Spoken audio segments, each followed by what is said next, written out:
Salut tout le monde, j'espère que vous allez bien les amis, on est parti pour la vidéo du jour, on est à J-1 de cette rencontre importante demain en Liga entre le Real Madrid et la Real Sociedad. Une rencontre ô combien importante parce que la Real Sociedad est sur les talons du Real, hein. On parle beaucoup du Real, du Barça, mais il faut aussi le dire, hein, les Basques de la Real Sociedad ils font une saison exceptionnelle et ça va être un match très compliqué demain du côté du Bernabéu. Petite parenthèse assez brève, demain matin une vidéo sera publiée sur la chaîne, je préfère prévenir tout de suite, bon je ferai certainement un commentaire épinglé aussi demain.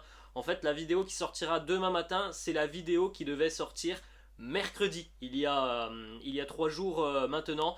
La vidéo, je l'avais faite, je l'ai montée, je l'ai mise en ligne sur YouTube, j'ai fait la miniature, j'ai tout installé. Le seul problème, c'est que j'ai oublié de publier la vidéo. Mercredi, donc hier, quand j'ai publié ma vidéo de la veille, je me suis rendu compte que la vidéo de mercredi n'avait pas été publiée alors que tout était prêt au final. Donc je la publie demain matin.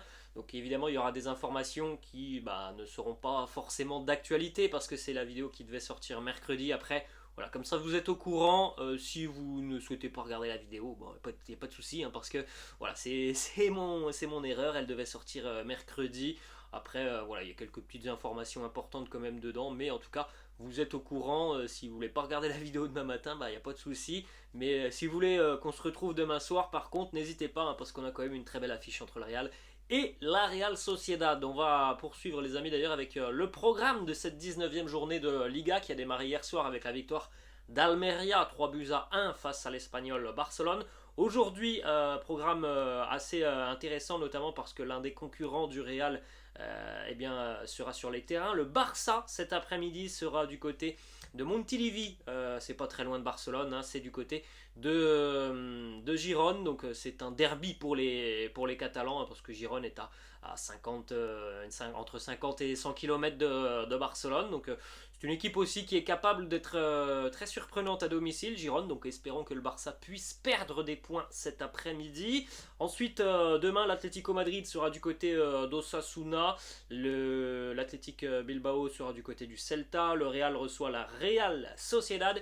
Et puis lundi, Villarreal recevra le Rayo Vallecano. On poursuit avec les deux unes des quotidiens madrilènes. Le quotidien AS qui titre mais indigna, je suis indigné. Ce sont les déclarations du président de l'Atlético Madrid après la défaite des Colchoneros face au merengue il y a 48 heures maintenant en Coupe du Roi. Le président de l'Atlético Madrid qui est revenu notamment sur la faute de Dani Ceballos qui selon lui méritait un carton rouge. Il est revenu aussi sur le fait que l'arbitre a reçu vraiment beaucoup trop de pression de la part des merengues. Tout ça, c'est les déclarations du président de l'Atlético Madrid. Ensuite, on continue avec le quotidien Marca, c'est la même une. Le président Gilles Marine, hein, le président de l'Atlético Madrid, qui nous dit voilà, le Real a beaucoup d'intérêt. Le Real, c'est une énorme machine qui est capable de mettre de la pression sur le corps arbitral. Ça nous a porté préjudice. Voilà les mots du président de l'Atlético Madrid. La petite information aussi qui concerne Dani Ceballos, les récentes performances de Dani Ceballos, ça pourrait peut-être changer tout simplement la donne sur son avenir. Voilà, on va suivre attentivement les prestations, les performances de Dani Ceballos jusqu'à la fin de saison. En tout cas, il est clair que un joueur d'une qualité comme ça, s'il continue de performer sur le terrain, moi je pense que il faut pas trop se poser de questions, hein. Il faut le garder, mais bon voilà, on en reparlera évidemment à la fin de saison. On continue avec deux petites informations que l'on a retrouvées sur les réseaux sociaux. Alors hier on en avait parlé brièvement de cette photo de Camavinga et Modric avec la légende de Luka Modric qui nous dit Vicente Lizarazu en parlant du match de Camavinga en tant que latéral gauche face à l'Atlético Madrid. On a Vinicius qui a répondu aussi vous êtes des cracks. Lucas Vasquez qui a lui aussi repris ce fameux Lizarazu. Sergio Arribas qui a mis les petits émoticônes avec les flammes. C'est peut-être le nouveau surnom de Camavinga, Vicente Lizarazu. Ensuite, c'était quasiment d'ailleurs sous la même photo. Alors je ne connais pas la personne, c'est peut-être un ami d'Eduardo Camavinga. Bref, je n'en sais rien en tout cas. On a quelqu'un qui a dit à Eduardo Camavinga sous cette photo le numéro 12 va rester couloir gauche. on a vu faire un très beau match sur le côté gauche, Eduardo Camavinga. Donc voilà la déclaration, enfin en tout cas le petit commentaire de cette personne. Et Camavinga a répondu ne commence pas, comme si voilà, Kama lui préfère tout de même être utilisé au milieu de terrain. Ensuite on enchaîne avec une petite stat sur Antonio Rudiger, pas toujours très à l'aise Antonio Rudiger, en tout cas il y a quand même du mieux sur les prestations récentes et toutes fraîches. Antonio Rudiger n'a perdu que 3 duels lors de ses 3 derniers matchs. Il y a du mieux en ce qui concerne le défenseur allemand, même si je pense que le patron à l'heure actuelle, il n'y a pas de doute là-dessus. Le patron de la défense, enfin à l'heure actuelle, même depuis de nombreux mois maintenant, pour moi le patron c'est Eder Militao. On poursuit les amis cette fois-ci avec des informations qui nous viennent de la journée d'hier, de la séance d'entraînement. Alors à noter notamment la présence hier du côté de l'entraînement. Alors ils ont fait une partie sur les terrains et une partie en salle. David Alaba, Aurélien Tchouameni et Dani Carvajal. Donc au final ils n'ont pas fait un entraînement complet. Lucas Vazquez, Mendy et Rodrigo, eux, sont restés dans le gymnase. On a une petite photo aussi. Eden Hazard était de retour sur les terrains. Eden qui était blessé depuis une petite dizaine de jours maintenant. Retour à l'entraînement hier pour le Belge. Malheureusement, le quotidien Marca a annoncé hier une mauvaise nouvelle puisque David Alaba aurait rechuté de sa blessure musculaire.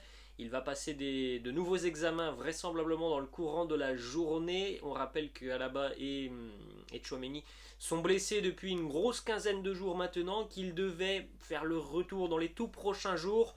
Voilà, là ça sent pas très bon visiblement déjà pour David Alaba qui aurait rechuté. On attend évidemment le diagnostic exact. Ensuite on regarde une information qui est tout de même assez importante parce qu'on a aussi eu beaucoup de pépins physiques face à l'Atlético Madrid. Donc où en sont les joueurs qui sont à l'heure actuelle touchés? David Alaba et Aurélien Tchouameni sont plus qu'incertains pour affronter la Real Sociedad demain. Rodrigo va effectuer des tests encore aujourd'hui. En tout cas, on est quand même un petit peu plus optimiste en ce qui concerne Rodrigo que David Alaba et Tchouameni. Dani Carvajal, très peu de chances de le voir aligné demain et être disponible pour affronter la Real Sociedad.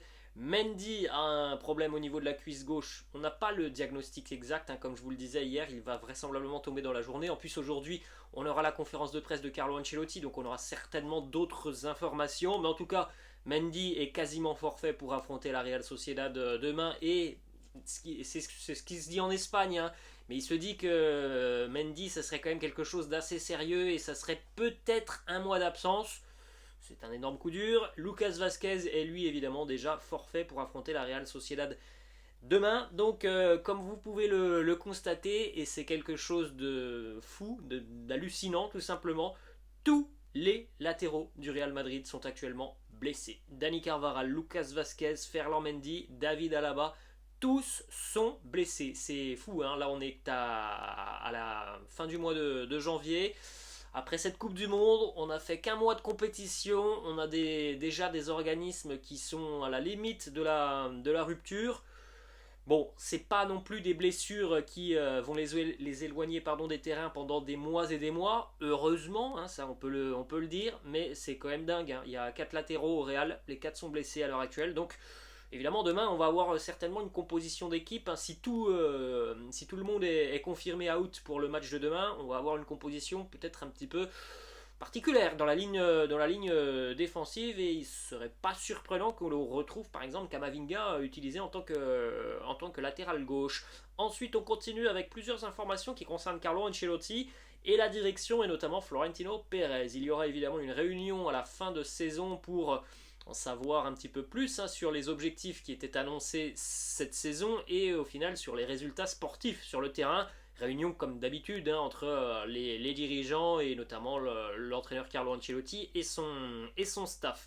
Carlo, il s'est beaucoup plaint ces dernières semaines auprès de sa direction en disant tout simplement qu'il n'avait pas un effectif assez conséquent. Carlo considère qu'à l'heure actuelle, il n'a que 14 ou 15 joueurs. Alors moi je vous en ai parlé de ça, je m'en souviens très bien, je vous avais dit il y a un mois, pour moi l'effectif, pour la deuxième partie de saison, pour tous les objectifs que l'on a, l'effectif il n'est pas assez conséquent, et là en plus on rajoute des blessures quasiment à tous les matchs.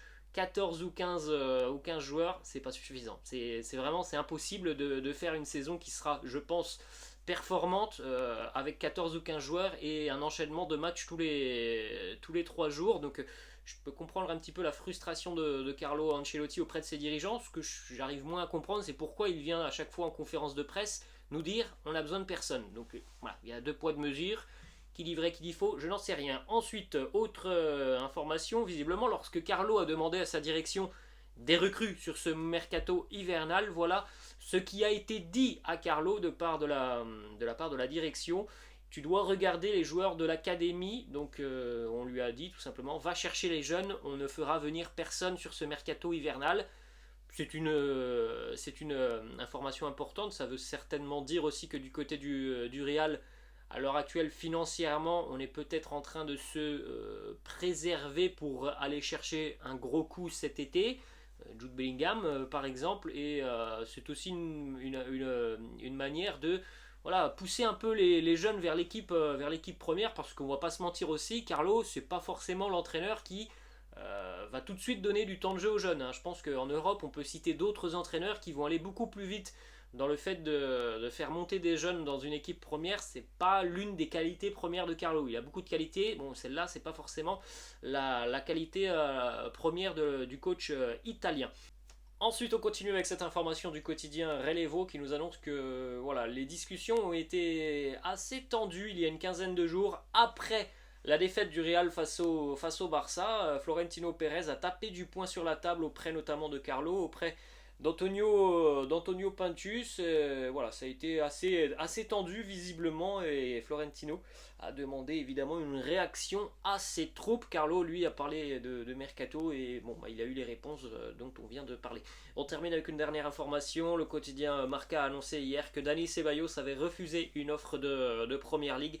Il souhaite prolonger avec le Real. Bon, on n'a pas l'identité du club de PL qui était intéressé par Dani Ceballos. En tout cas, il aurait refusé cette offre. Voilà les amis, la fin de cette vidéo. J'espère que ça vous a plu. N'hésitez pas comme d'habitude à lâcher un petit pouce bleu. N'hésitez pas non plus à vous abonner à la chaîne. Je vous laisse et je vous dis à demain. Ciao.